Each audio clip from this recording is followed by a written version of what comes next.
Well, you might say Congress is in session today here on 5 on 2. We have two members of Congress joining us today in studio. Mike Turner, of course, of Ohio, and closest to me, we welcome in for the first time Jim Sensenbrenner of Wisconsin. Welcome to Dayton. Happy to be here. I'm glad to have you here. Mike, you had him in town for a roundtable today discussing a major issue not only locally but nationally, the heroin and the opiate epidemic. That's right. Jim Sensenbrenner was the primary architect on the House side of the CARE Act.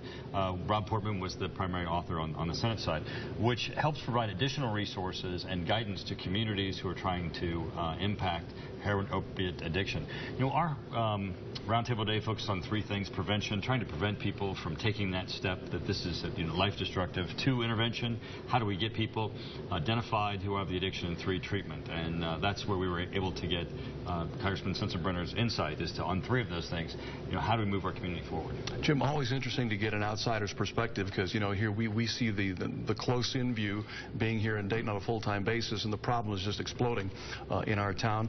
What's your sense from the outside? How are we doing here? How do we compare to other cities? Well, I think you're ahead of other cities, and you're right on this as being an explosion.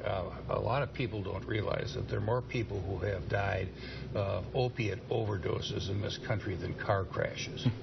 We hear an awful lot of concern about car crashes. This is something that is nationwide.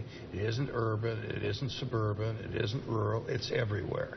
The CARE Act, which I co-sponsored with Senator Portman, was a law that combines 18 bills. It targets Justice Department programs as well as prevention and treatment programs, gives reversal medication to more first responders when they get called on 911 calls. Congress has done its job on this, and now it's up to the administration to tell communities how they can apply for grants. And I told the folks, coordinate, don't duplicate, get your in early, because if you're late, somebody else is going to get the money. Yeah, Mike, this is so big. We can't fight it just on a federal level. This is going to have to be national, state, local, all working together somehow to try to beat this thing. That's right. We had the sheriff in, and the county commissioners, and of course the Janitor Jellison was there from the East End group that's been working diligently to try to help people. There are great things. I mean, the Congressman is right. There are great things happening in our community. The problem is coordination. And now that we're going to have additional federal resources, we're going to have to make certain that they're coordinated. Everybody, I think, is proud of what we're doing individually. Now we have to pull together collectively.